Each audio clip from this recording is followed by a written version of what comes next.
Hai co-friends, pada soal ini diketahui sebanyak 200 ml KOH 0,2 molar direaksikan dengan 200 ml HCOOH 0,2 molar menurut reaksi KOH ditambah HCOOH menghasilkan HCOOK ditambah H2O. Jika KaHCOOH 2 dikali 10 pangkat minus 4, pH campuran tersebut adalah. Untuk menentukan pH, ini dapat ditentukan dari zat yang terdapat di akhir reaksi. Jadi, dari reaksi KOH ditambah HCOOH menghasilkan HCOOK ditambah H2O. Di sini reaksinya sudah setara. Kita akan hitung dulu mol mula-mula dari KOH dan HCOOH, di mana mol dari KOH adalah molaritas dikali volume, sama dengan 0,2 dikali 200 hasilnya 40 milimol. Kemudian mol dari HCOOH-nya sama dengan molaritas dikali volume yaitu 0,2 dikali 200 hasilnya adalah 40 milimol. Kemudian kita tuliskan kembali reaksi yang terjadi. Mula-mula terdapat 40 milimol KOH dan 40 milimol HCOOH. Untuk menentukan mol yang bereaksi, maka sesuai dengan konsep stoikiometri reaksi, di mana perbandingan mol sama dengan perbandingan koefisien, kemudian dengan perbandingan koefisien dan perbandingan mol setiap zat mula-mula adalah 1:1, maka kedua zat tersebut akan habis bereaksi, jadi keduanya bereaksi masing-masing sebanyak 40 milimol. Kemudian akan terbentuk HCOOK dan H2O, sebanyak masing-masing 40 milimol sesuai dengan perbandingan koefisiennya. Kemudian, untuk menentukan sifat garam dari HCOOK dan air, kita akan periksa HCOOK ini terhidrolisis atau tidak.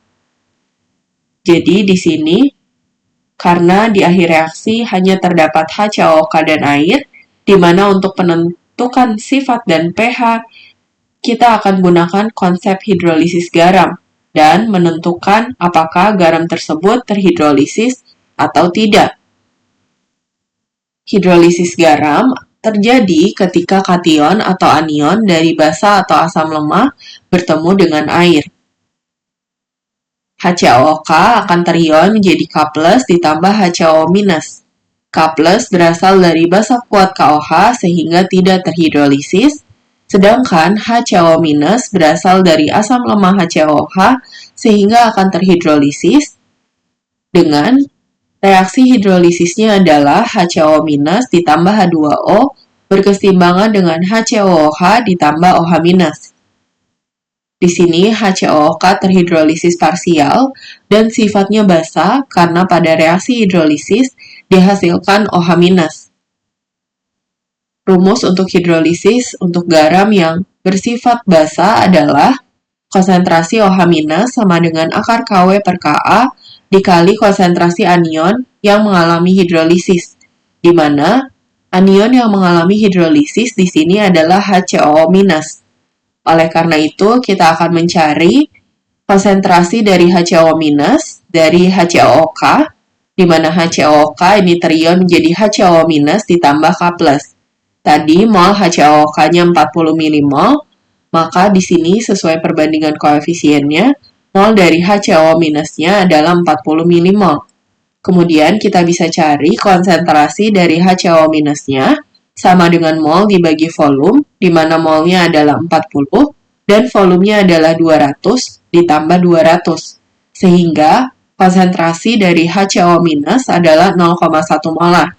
Kemudian kita masukkan ke rumus dari hidrolisis garam untuk garam yang bersifat basa. Di sini nilai Kw-nya adalah 10 pangkat minus 14, Ka-nya 2 dikali 10 pangkat minus 4, dan konsentrasi HCO-nya adalah 0,1. Sehingga kita akan dapatkan konsentrasi OH-nya adalah 2,236 dikali 10 pangkat minus 6 molar.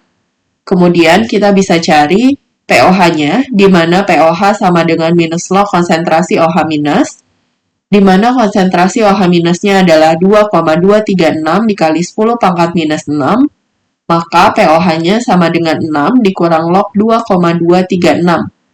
Kemudian pH-nya bisa dicari dari PKW dikurangi POH, di mana PKW-nya 14 dan POH-nya adalah 6 minus log 2,236. Maka pH-nya sama dengan 8 plus log 2,236.